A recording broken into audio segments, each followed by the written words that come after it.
Hi again. Picking up where we left off, starting chapter 2 in the Hunger Games.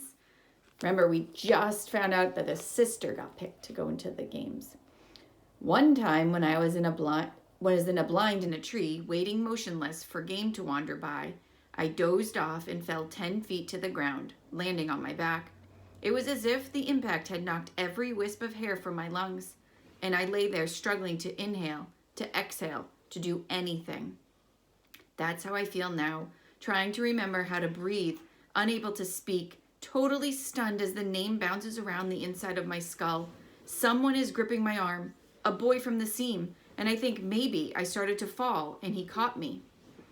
There must have been some mistake. This can't be happening. Prim was one slip of paper in thousands.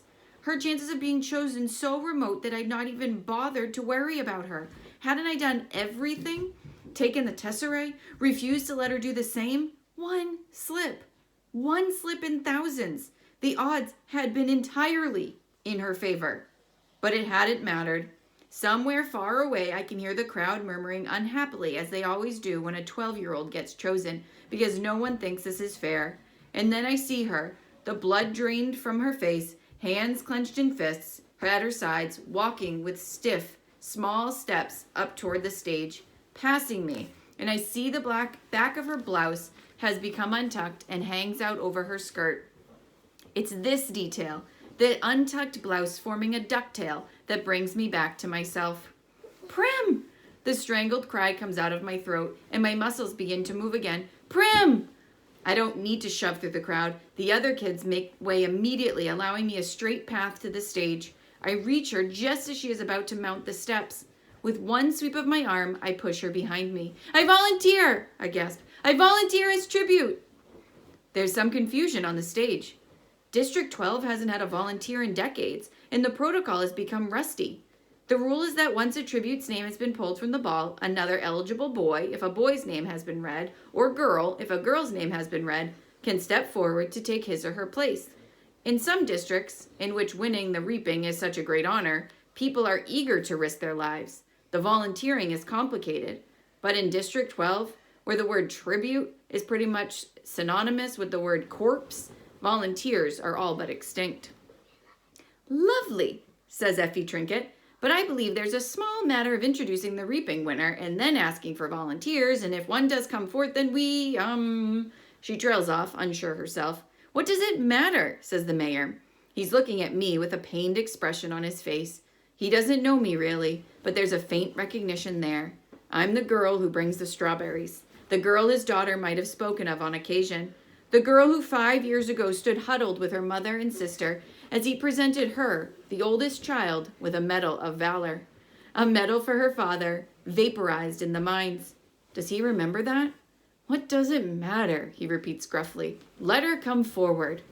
Prim is screaming hysterically behind me. She's wrapped her skinny arms around me like a vice. No, Katniss! No! You can't go! Prim, let go, I say harshly, because this is upsetting me and I don't want to cry. When they televise the replay of the reapings tonight, everyone will make note of my tears, and I'll be marked as an easy target, a weakling. I will give no one that satisfaction. Let go. I can feel someone pulling her from my back. I turn and see Gale has lifted Prim off the ground and she's thrashing in his arms. Up you go, Catnip, he says in a voice he's fighting to keep steady, and then he carries Prim off toward my mother. I steel myself and climb the steps.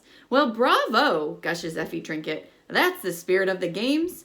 She's pleased to finally have a district with a little action going on in it. What's your name? I swallow hard. Katniss Everdeen, I say.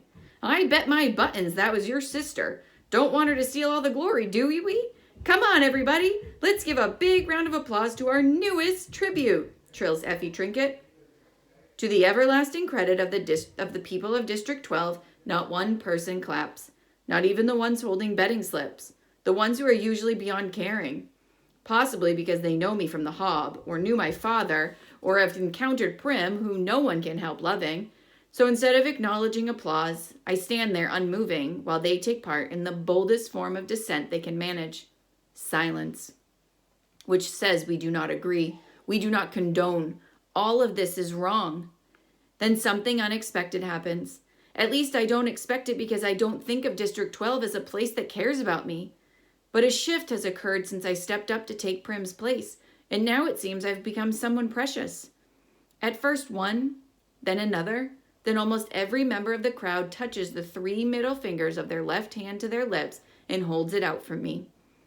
It is an old and rarely used gesture of our district, occasionally seen at funerals. It means thanks. It means admiration. It means goodbye to someone you love. Now I am truly in danger of crying, but fortunately, Hamish chooses this time to come staggering across the stage to congratulate me. "Look at her! Look at this one," he hollers, throwing an arm around my shoulders. He's surprisingly strong for such a wreck. "I like her." His breath reeks of liquor, and it's been a long time since he's bathed. "Lots of—" he can't think of the word for a while. "Spunk," he says triumphantly. "More than you." He releases me and starts for the front of the stage. "More than you," he shouts, pointing directly into a camera. Is he addressing the audience, or is he so drunk he might actually be taunting the Capitol?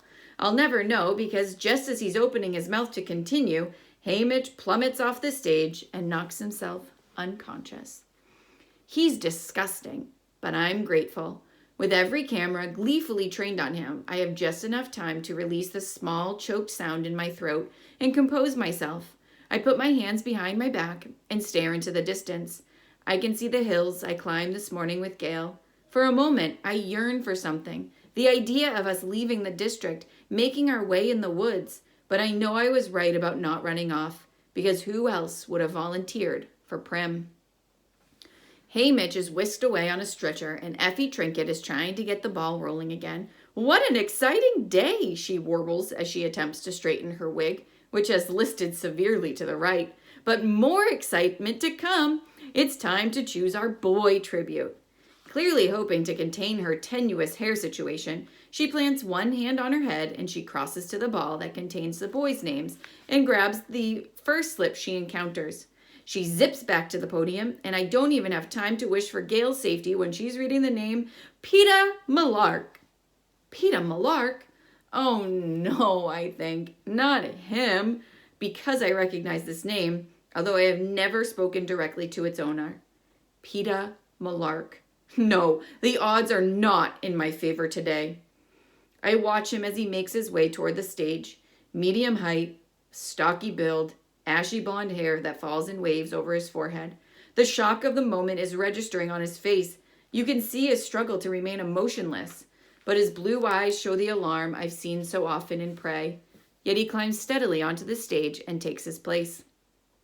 Effie Trinket asks for volunteers, but no one steps forward. He has 2 older brothers, I know. I've seen them in the bakery, but one is probably too old now to volunteer, and the other won't. This is standard. Family devotion only goes so far for most people on reaping day. What I did was the radical thing. The mayor begins to read the long, dull treaty of treason as he does every year at this point. It's required, but I'm not listening to a word. Why him, I think. Then I try to convince myself it doesn't matter. Peter Malark and I are not friends, not even neighbors. We don't speak. Our only real interaction happened years ago. He's probably forgotten it, but I haven't, and I know I never will. It was during the worst time. My father had been killed in the mine accident 3 months earlier in the bitterest January anyone could remember.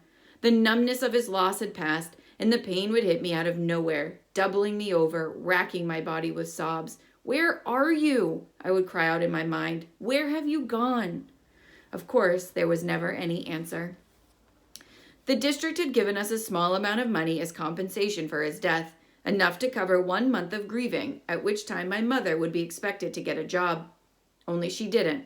She didn't do anything, but sit propped up in a chair, or more often, huddled under the blankets on her bed, eyes fixed on some point in the distance. Once in a while, she'd stir, get up, as if moved by some urgent purpose, only to then collapse back into stillness. No amount of pleading from Prim seemed to affect her. And we'll pick up where we left off tomorrow.